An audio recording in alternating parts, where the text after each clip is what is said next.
오늘은 요셉을 알지 못하는 왕이라는 제목으로 말씀을 좀 같이 나누고자 합니다. 하나님께서는 요셉에게 꿈을 주셨습니다. 그 꿈은 저희가 잘 아시다시피 해와 달과 별이 요셉에게 절하는 꿈이었습니다. 그의 형제들은 이 꿈을 해석하기를 내가 우리의 왕이 되는 것이냐라며 이 꿈을 기분 나빠했습니다. 그것 때문에 요셉을 애굽에 팔아넘기기까지 하는 그 꿈입니다. 그러나 형제들은 이 요셉이 꾸었던 꿈을 오해했던 겁니다. 하나님께서는 요셉에게 이 꿈을 주실 때 너는 앞으로 누군가에게 군림하는 그 지위에서 절을 받는 위치가 될 거다라고 꿈을 주신 게 아닙니다. 즉 요셉에게 너는 애굽의 총리가 되는 그 꿈을 주신 건 아닙니다. 그래서 저희도 가끔 이 형제들처럼 오해를 합니다. 요셉하면 총리, 그치, 그 꿈은 총리가 되는 거였지, 총리가 된 요셉, 이런 제목으로 우리가 말씀을 많이 들었던 기억도 있습니다. 그런데 하나님께서 이 꿈을 주신 목적은요, 요셉이 총리가 되는 것에 있지 않습니다. 창세기를 쭉 읽어보시면 단 한 번도 요셉이 총리가 되는 것에 포커스를 맞추고 있지 않습니다. 하나님께서 요셉에게 그 꿈을 주신 목적은요, 20년 후에 그 땅에 있을 심각한 기근 때에 당시 이스라엘 민족과 당시 시대를 살아가던 그 많은 사람들을 기근으로부터 구원하시기 위해서, 그 백성들을 살리시기 위해서 미리 요셉에게 그 꿈을 주셨던 겁니다. 그래서요, 하나님께서는 이 일을 이루시기 위해서 요셉을 그의 형제들보다 먼저 애굽에 보냈습니다. 이건 요셉의 고백입니다. 요셉이 내가 하나님께서 당신들을 구원하시라고 저를 형들보다 먼저 애굽에 보낸 겁니다.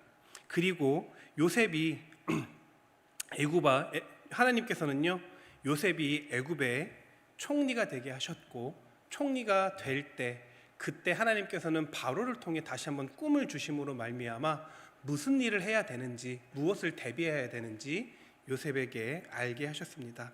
요셉은 하나님께서 바로에게 주셨던 그 꿈을 통해서 7년 풍년 동안 있을 7년 흉년을 대비함으로 말미암아 실제로 당시에 살아가는 많은 사람들을 기근으로부터 구원하게 되었습니다.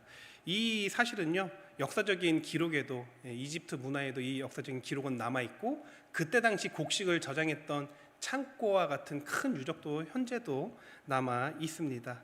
어떤 창고냐면 옛날 쌀통 기억나시나요? 위에서 쌀을 부으면 밑에 버튼 누르면 밑에부터 나오는, 이집트에 가면 그 유적이 여전히 있습니다. 어찌 되었든 하나님께서는 요셉으로 말미암아 꿈을 주셨고, 그 꿈으로 말미암아 민족을 구원하게 하셨습니다. 이때 요셉의 가족들도, 그의 형제와 부모들도 그의 도움으로 애굽으로 이주하게 됩니다. 이주하면서 이제 야곱이 바로를 대면을 하거든요. 대면을 하고 그 이후에 그의 가족들은요, 목축을 할 수 있는 가장 비옥한 땅인 고센 땅에 정착을 하게 됩니다. 좋은 땅이죠. 우리나라 하면 어디가 좋은 땅인가요? 오늘도 제가 운행 갔다 왔던 그곳, 좋은 땅에 살게 되고요. 그리고 바로 왕으로부터 애굽의 많은 가축들을 돌볼 수 있는 그 직업을 얻게 됩니다. 지금으로 치면 안정적인 공무원이란 직업을 받게 됩니다. 그뿐만 아니고요, 그 식구들에게 먹을 것을 주어 봉양하도록 합니다. 월급도 주는 거죠. 일만 하는 게 아니고, 안정적인 어떤 토지도 마련이 되고 직장도 얻게 되고 많은 것들을 이게 애굽으로 이주하게 되면서 그 삶에 필요한 조건들을 다 갖추게 됩니다. 이게 이제 창세기 50장, 이제 창세기 앞에 마지막 부분까지의 내용이고요. 오늘 본문 말씀은 출애굽기의 시작은요, 시간이 지나 그 요셉과 그의 모든 형제, 그 시대 사람들이 다 죽은 후의 이야기입니다. 그런데 오늘 본문에 보니까 요셉과 그의 형제들, 그 시대 사람들이 다 죽은 이후에, 다 죽었지만 여전히 이스라엘 자손은 생육하고 불어나 번성하고 매우 강해서 애굽 땅 전역에 가득하게 되었다고 말하고 있습니다. 오늘 1장 7절에 보면요, 6절 7절을 보면 이렇게 기록하고 있습니다. 6절 보면 요셉과 그의 모든 형제와 그 시대 사람은 다 죽었고 이스라엘 자손은 생육하고 불어나 번성하고 매우 강하여 온 땅에 가득하게 되었더라. 이 1장 7절 보면 생육하고 불어나 번성하고 매우 강하여 온 땅에 가득하게 되었다. 이 말씀을 읽으면 저희는 어느 부분 성경 구절이 이렇게 떠오르시나요?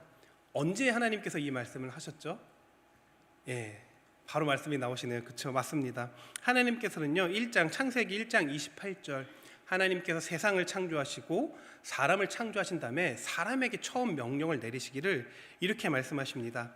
창세기 1장 28절 보면 하나님이 그들에게 복을 주시며 하나님이 그들에게 이르시되 생육하고 번성하여 땅에 충만하라, 땅을 정복하라, 바다와 물고기와 하늘의 새와 땅에 움직이는 모든 생물을 다스리라. 이 강하게 되었다는 것 자체가 같은 의미입니다. 강한 사람이 다스릴 수 있잖아요. 예, 같은 부분.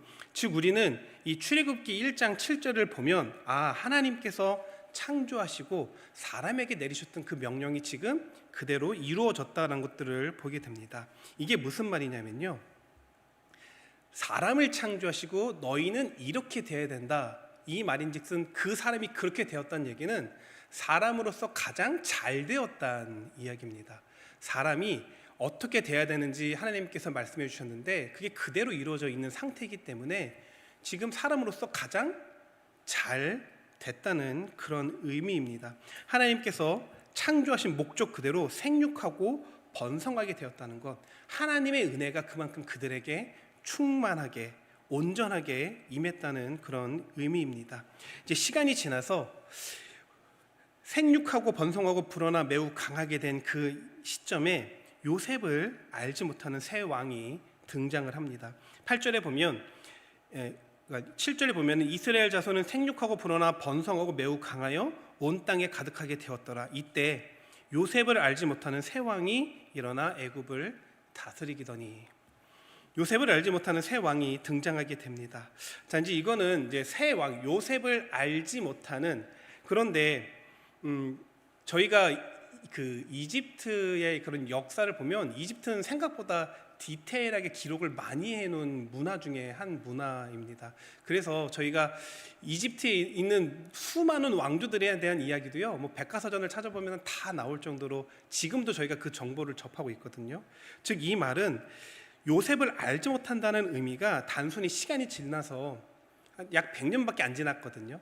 시간이 지나서 요셉을 아예 듣지도 못했고 보지도 못했고 그에 대한 정보가 없는 뭐 그런 왕이 등장했다는 그런 의미는 아닙니다. 심지어는 이 이집트는 왕조, 그러니까 민족적으로 왕조가 바뀌었어도 그 이전의 기록들을 지우지 않은 나라가 이집트거든요.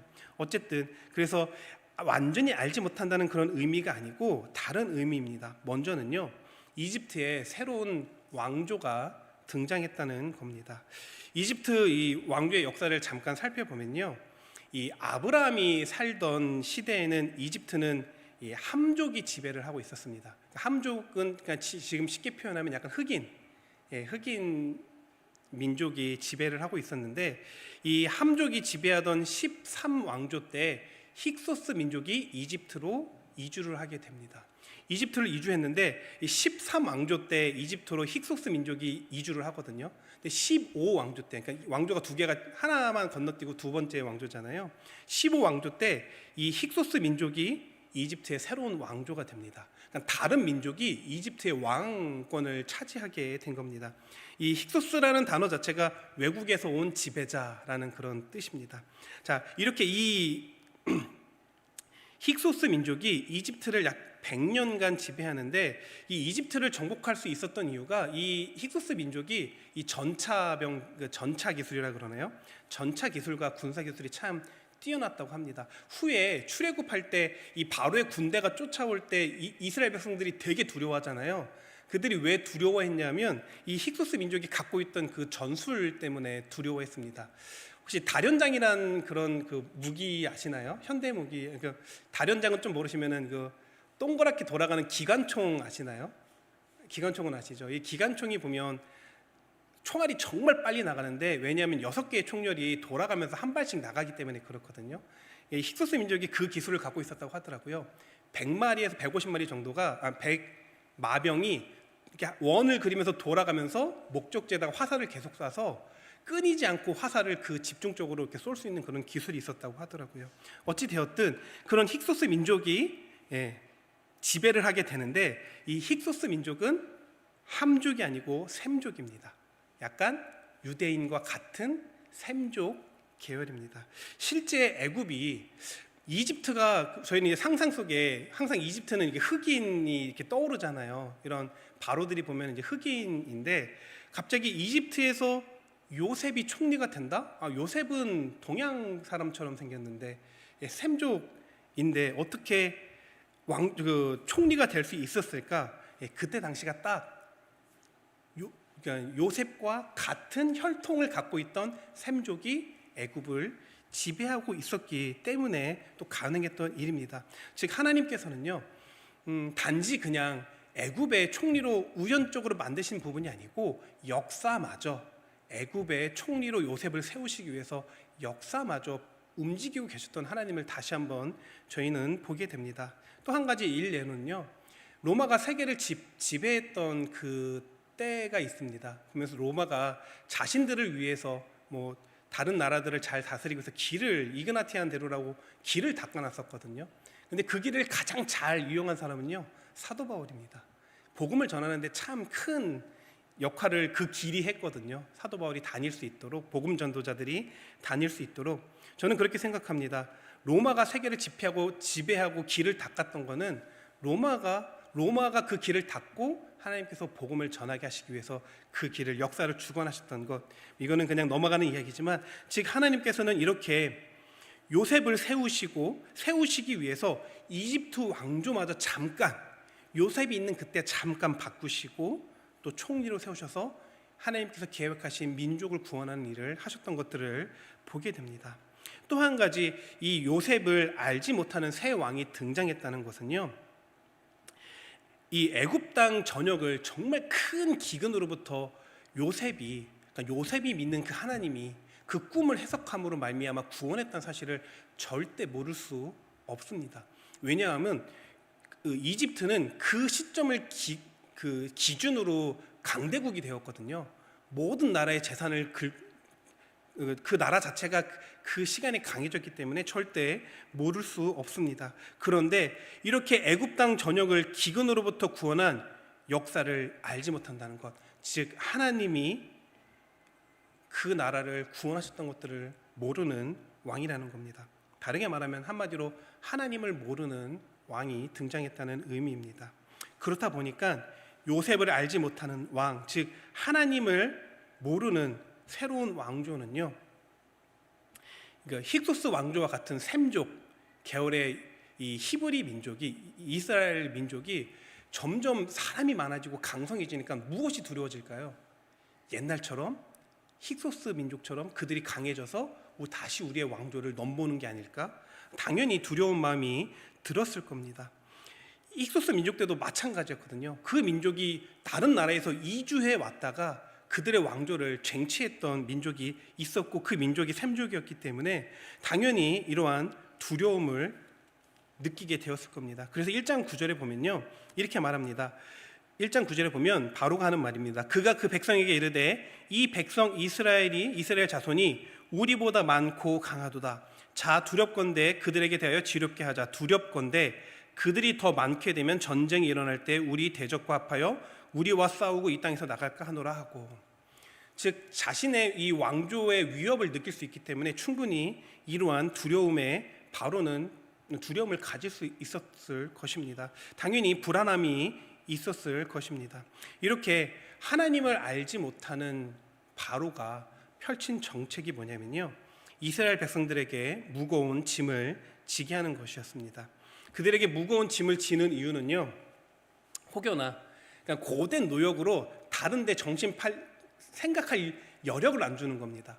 몸이 고되면 집에 가서 다른 거 못하고 쉬어야 되잖아요. 그냥 그렇게 만드는 겁니다. 아예 다른 생각, 흑심을 품지 못하도록, 즉 전쟁을 일으키는 그런 준비, 대비, 군사를 만들거나 훈련하거나 그런 일을 하지 못하도록 강하게 그들에게 노역을 지키게 됩니다. 아무튼 이 일로 바로는 히브리 민족에게 이 무거운 짐을 위해서 국고성 비돔과 라암셋을 건축하도록 했습니다. 이 일 때문에 벽돌을 구워야 되고 흙 이기기를 해야 되고, 그뿐만 아니고 농사 일도 그들에게 맡기게 됩니다. 그러니까 그들의 이 노역이, 바로가 그들에게 시켰던 일이 얼마나 힘들었는지 성경은 이거를 학대라고 표현을 하고 있습니다. 단순하게 일을 많이 시켰다는 정도의 의미가 아니고, 성경은 이 일이 얼마나 힘들었던 일인지 학대라고 표현하고 있습니다. 그런데 이렇게 이제 바로 왕이 그들을 견제하기 위해서, 그 민족을 견제하기 위해서 이와 같은 정책을 펼치는데, 그럼에도 하나님 은혜가 그들에게 그치지 않았습니다. 여전히 그들은 강해졌습니다. 이렇게 이 바로 왕의 기대와 달리 첫 번째 정책, 그들에게 고된 노동을 시키면 자연스럽게 그들의 강해진 것들이 없어지겠지, 약해지겠지 생각했는데 이 정책이 실패하게 되거든요. 그래서 두 번째 이 바로 왕이 내놓는 정책이 패륜적인 정책을 내놓습니다. 이 패륜적인 정책은 이스라엘 민족들이 전쟁이 나도 아예 군대를 집결하지 못하도록 사전에 남자아이만 죽이는 그런 일이었습니다. 이 일을 위해서 이 애굽왕 바로는 히브리 산파 십브라에게 명령을 합니다. 히브리 여인에게서 아이가 태어나면, 남자아이면 은근슬쩍 태어나다 죽은 것처럼 죽이고, 여자아이가 태어나면 살려놓으라고 합니다. 그런데 이 산파들은 하나님을 경외하는 사람이었고 하나님을 두려워한 나머지 이 바로 왕의 명령을 어기면서 핑계를 대기는, 변명을 하기는 제가 이미 도착하니 아기가 태어나서 어쩔 수 없었습니다. 어쨌든 하나님을 두려워했던 이 산파들은 아이를 살리고, 그리고 하나님의 은혜를 이 일로 말미암아 받게 됩니다. 자, 이렇게 두 번째 정책도, 그럼 말도 안 되는 아이를 죽이라는 이 두 번째 정책도 실패하게 됩니다. 그래서 이 바로 왕이 또 다시 꺼내든 정책은요, 이번에는 부모가 그 아이들을 죽이라는 더 끔찍한 정책을 내놓습니다. 이전에는 비밀리에 그냥 태어나다가 죽은 것처럼 암암리에 그 일들을 진행하라고 시켰지만, 이번에는 아예 아이가 태어나면 직접 나일강에 던져버리라고 합니다. 그냥 죽여버리라는 이야기를 한 겁니다. 22절에 보면은, 그러므로 바로가 그의 모든 백성에게 명령하여 이르되 아들이 태어나거든 너희는 그를 나일강에 던지고 딸이거든 살려두라 라고 말합니다. 부모에게 자식을 죽이라는 참 말도 안 되는 그 일을 시킵니다. 이 모세의 부모들이 나중에 이제 모세를 바구니에 담아 역청을 발라서 나일강에 두거든요. 이것 때문에, 그러니까 바로 왕이 이렇게 명령을 해서 그 모양새를 취한 건데, 실제로는 그것들을 따른 건 아닙니다. 왜냐하면 그 모세의 부모들은 모세를 바구니에 이렇게 담아서 나일강에 던진 게 아니고요. 성경을 잘 읽어보시면은 어느 곳에 이렇게 두거든요. 근데 그 둔다는 단어가 지금 단어로 하면 세팅입니다. 세팅. 바로 왕의 공주가 볼 수 있는 가장 적절한 갈대밭 그 위에 세팅해놨다고 되어져 있거든요. 어찌 되었든 이 일 때문에 모세는 물에 이제 던져지게, 갈대밭 위에 올려지게 됩니다. 자, 그러면 우리가 이 말씀을 통해서 볼 때 저희는 이제 창세기를 읽고 나서 이 출애굽기를 처음 이제 읽게 되면요, 한 가지 의문점을 지니게 됩니다. 왜냐하면 이게 지금 바로 요셉의 이야기 이후에, 그리고 오늘 본문도 요셉의 이야기와 연결되어 있거든요. 요셉이 다 죽은 후에 그 다음 세대의 이야기여서 요셉의 이야기를 꼭 기억할 수 있도록 요셉을 언급하고 지나가고, 심지어는 1절부터는 그들의 가족이, 그들의 지파들이, 형제들이 다 여기에 정착했다는 것들을 보여주고 가고 있습니다. 그럼 다시 요셉의 이야기로 돌아가 보면요, 요셉에게 꿈을 주신 건 누구신가요? 하나님, 저는 이 꿈대로 살기 원합니다. 하나님께 요청한 적이 없습니다. 하나님께서 미리 꿈을 주셨고, 그를 애굽으로 인도하신 것도 하나님이십니다. 그리고 그를 누명을 씌워서 감옥에 가게 하시고 다시 바로에게 바로의 꿈을 해석해서 총리가 되게 하신 것도 하나님입니다. 이러한 철저한 계획 가운데 하나님께서는요, 야곱의 가족들도 모두 애굽으로 인도하셨고 극심한 기근으로 당대 사람들을 다 구원하셨습니다. 그뿐만이 아니죠. 살 수 있는 고센 땅이라는 좋은 땅도 주셨고, 목축을 원래 본인들이 잘하는, 그러니까 이스라엘 백성들이 잘하는 가축을 돌보는 그 일도 맡게 되었고, 그들에게 의식주를 다 해결할 수 있는 그 모든 것들을 풍성하게 허락하셨습니다. 그래서 결국은 그들이 그 은혜로 말미암아 생육하고 번성하고 강하게까지 되었습니다. 이게 다 누구의 계획대로 이루어진 건가요? 하나님께서 계획하시고 미리 준비하시고, 심지어는 이집트의 그 왕조마저 바꿔 가시면서 이 일들을 다 하나님께서 계획하시고 다 만드셨던 거고, 심지어 요셉은 스스로도 이건 하나님의 계획대로 내가 이렇게 된 것이란 것들을 고백할 만큼 요셉은 인생을 살면서 그것들을 다 느꼈던 부분들입니다. 그런데 문제는 그 이후에 이 모든 은혜와 복을 받아서 사람으로 하여금 가장 잘된 것, 생육하고 불어나 번성하고 매우 강하게 된 그 시점에 왜 노예와 같은 노역에 시달리게 하나님께서 하시냐 하는 겁니다. 하나님의 사람들을 구원하시기 위해서 이제껏 다 계획하셨고 다 이끄셨고 인도하셨고 길을 여셨고 다 만드셨는데 왜 이번 역경에는 그대로 두시냐 이런 겁니다. 이것도 사전에 다 계획하셔서 다시 한번 왕조를 뒤집어 엎으셔서 이스라엘 민족이 애굽의 왕조를 차지하든지, 아니면 더 영향력이 있게 해서 이런 노예와 같은 삶에 빠지지 않게 하시든지, 더 대단한 어떤 사람을 세워서 다른 일들을 왜 만들지 않으셨는가 하는 의문을 우리가 갖게 됩니다.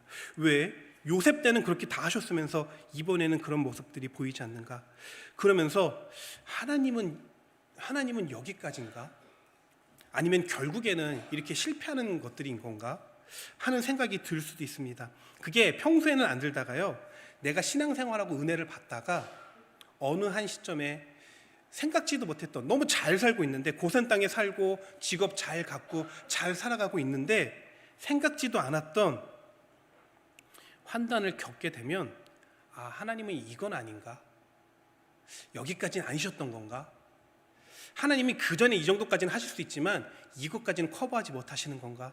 이렇게 의문을 가지고 마음이 무너지게도 된다는 겁니다. 아마 이스라엘 백성들이 그런 마음이 들지 않았을까라는 생각이 듭니다. 그런데 우리가 놓치면 안 되는 게 있습니다. 요셉의 이야기는요, 요셉의 이야기부터가 시작이 아닙니다. 심지어는 하나님께서는요, 요셉과 언약을 맺으신 적은 없습니다. 어디로 거슬러 올라가야 되냐면, 조금 더 거슬러 올라가서 아브라함 때로 올라가 보아야 합니다. 처음 하나님께서 언약을 맺으시는 그 시간,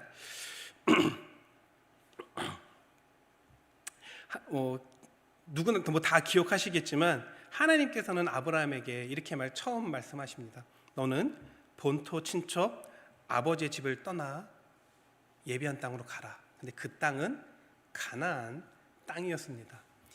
즉 하나님께서 이스라엘 백성들에게 가라고 명령하신 땅은 애굽 땅이 아니고 가나안 땅입니다. 이 가나안 땅가는 이 땅이 이게 그러니까 본토 친척 아버지의 집을 떠나 가나안 땅으로 가라는 게 어떤 의미인지 알려면, 먼저는 그 떠나라고 한 본토 친척 아버지의 집이 있던 그 지역이 어딘지 좀 살펴보아야 합니다. 그 우르 지역이 어디냐면요, 그 지역은 노아 홍수 이후에 이스라엘 백성들이, 그러니까 히브리 민족들이 바벨탑을 세웠던 장소입니다. 하나님께서 내 땅, 내 친족 아버지의 집을 떠나라는 것은요, 죄악의 관습에 젖어 있던 그 과거를 청산하라는 의미입니다. 좀 더 풀어서 설명하면, 이 바벨탑 자체가 하나님의 심판을 이겨보겠다고 세웠던 탑이거든요. 그 땅, 하나님의 심판을 이겨보겠다고 세웠던 바벨탑이 있는 곳을 떠나라. 그리고 그 바벨탑을 세웠던 교만한 셈의 후손들, 친족들을 떠나라. 그들을 따라 살았던 가족들을 떠나라는 의미입니다. 이것은 즉 하나님께서 인간 스스로 하나님의 심판을 이겨보겠다고 했던 그 교만한 장소를 떠나고 하나님께서 약속하신 땅으로 가라는 그런 명령이었습니다. 다르게 말하면 너희는 꼭 하나님만 바라보아라. 하나님만 바라보고 그 땅을 향해 나아가라. 내가 명령한 땅 가나안 땅으로 가라고 말씀하신 겁니다. 즉 약속의 땅은요, 너무나 좋은 고센 땅, 안정된 직장이 있는 애굽이 아니고요, 약속의 땅은 가나안 땅이었습니다. 그런데 이스라엘 백성들은 이제는 이걸 잊어버린 겁니다. 하나님께서는 분명 그 백성들을 다 애굽으로, 그 자녀들을, 식솔들을 애굽으로 이주시키셨거든요. 극심한 기근을 피하도록 요셉을 통해 계획하시고 당장 어려움을 피하기 위해서 그것들을 주셨고 은혜를 주셨고 넉넉하게 살아갈 수 있도록 그것들을 다 제공해 주신 겁니다. 그렇지만 하나님께서 애굽 땅에 쭉 눌러 앉아 살라고 명령하신 건 아니었습니다. 애굽 땅은 어떤 땅인가요? 지금 보아도 저도 가장 가보고 싶은 유적지가 이집트긴 하거든요. 그만큼 가보고 싶은 곳이잖아요. 지금도 찬란한 문명의 도시였지만 그야말로 인간이 상상할 수 있는 모든 우상이 총망라돼 있던 도시가, 나라가 애굽입니다. 그래서 하나님께서는 이스라엘 백성을 출애굽시키실 때에도 10가지 재앙, 그 땅의 가장 대표적인 우상들을 무너뜨리심으로 말미암아 그들이 갖고 있던 우상에 대한 개념들을 깨트리시고, 심지어 10계명을 주실 때도 가장 먼저 금하신 게 우상 숭배셨습니다. 즉 하나님께서는요, 이스라엘 백성들에게 너희가 애굽 땅에 안주하고 있지 말고 가나안 땅, 약속의 땅으로 가라라고 이 시련을 주신 겁니다. 왜냐하면 이 시련이 없으면 지금 너무 좋거든요.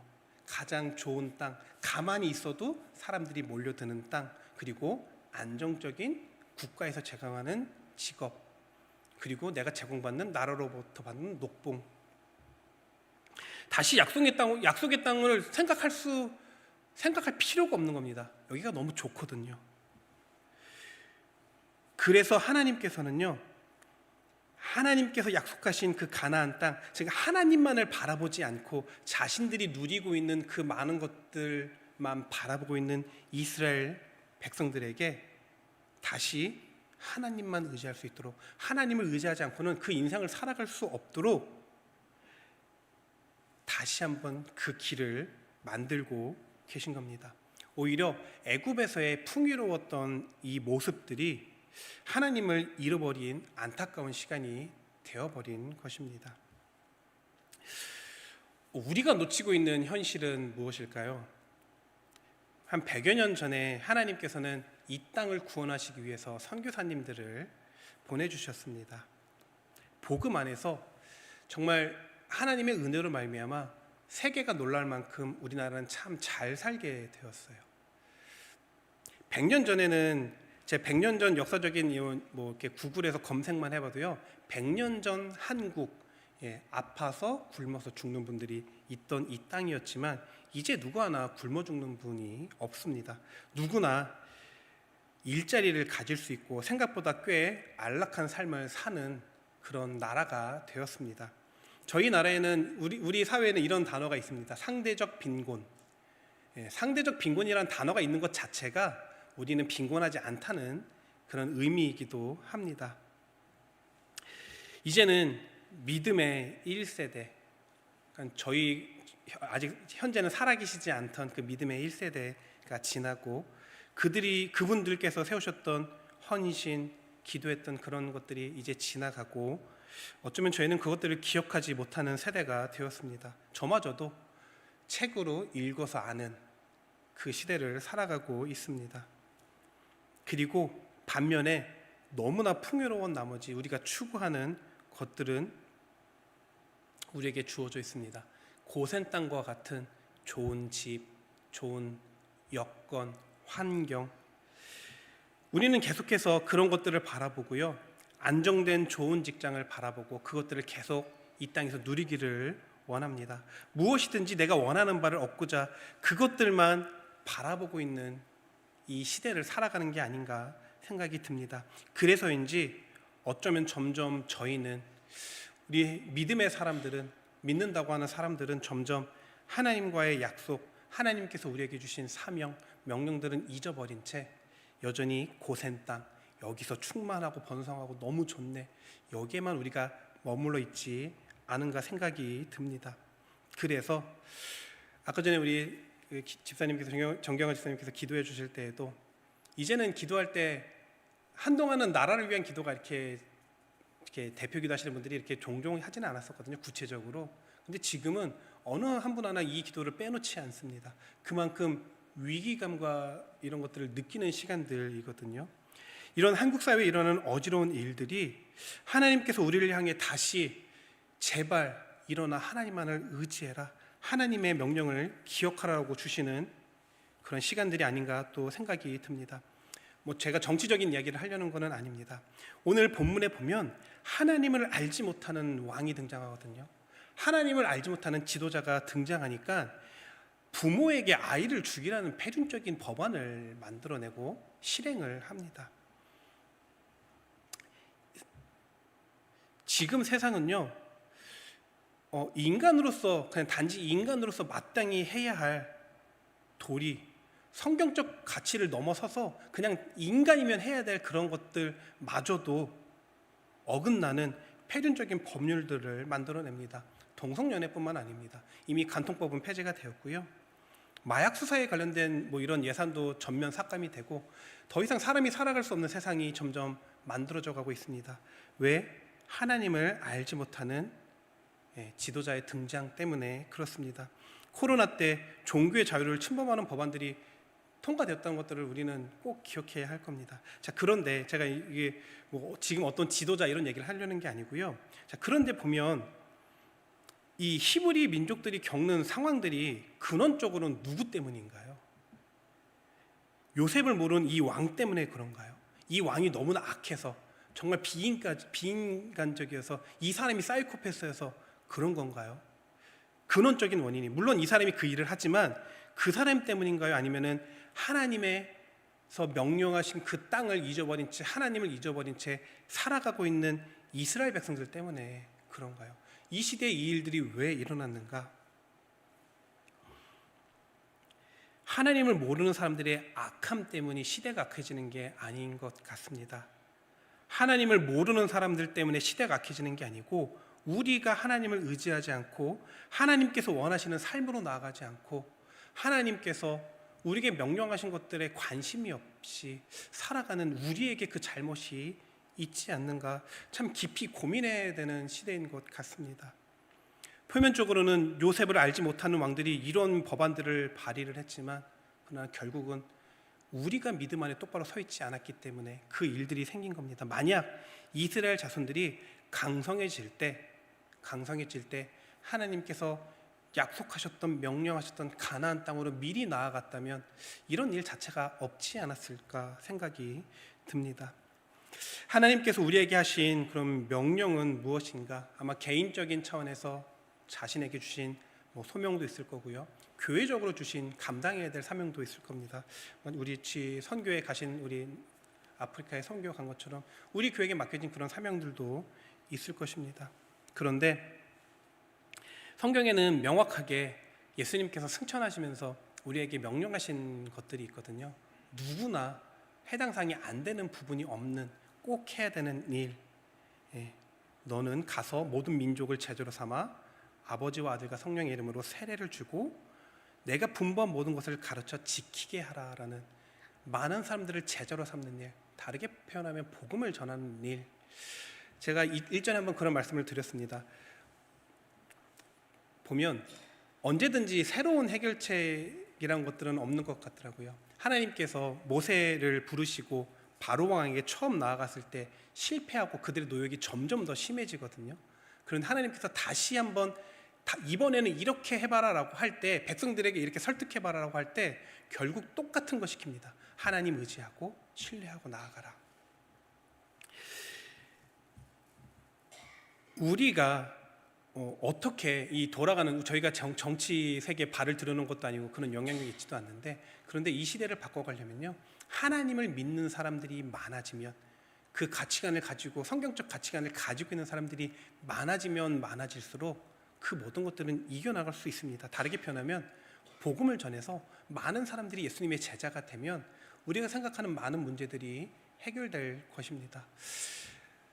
이번 올 한 해를 보내면서 참 쉽지는 않죠. 점점 쉽지는 않습니다. 하지만 어떻게든 내가 복음을 전하고 한 명에게라도 복음을 전해서 하나님의 사람이 될 수 있도록 할 수 있는 저희가 되기를 원합니다. 그게 하나님께서 기뻐하시는 일이고 생명을 살리는 일이고 어쩌면 우리가 겪고 있는 이 수많은 위기들을 넘어갈 수 있는 해결책이 아닌가 생각이 듭니다. 하나님께서는 예수님을 통해서 마지막에 우리에게 어쩌면 모든 해결책을 주셨다고 생각합니다. 복음을 전해라. 그러면 모든 게 해결될 것이다. 우리가 오늘 말씀을 생각하면서 요셉을 알지 못하는 새 왕이 문제가 아니고 하나님을 온전히 의지하고 신뢰하지 못했던 저희에게 문제가 있지는 않는지 돌아보는 또 오늘이 되기를 원합니다. 기도하겠습니다.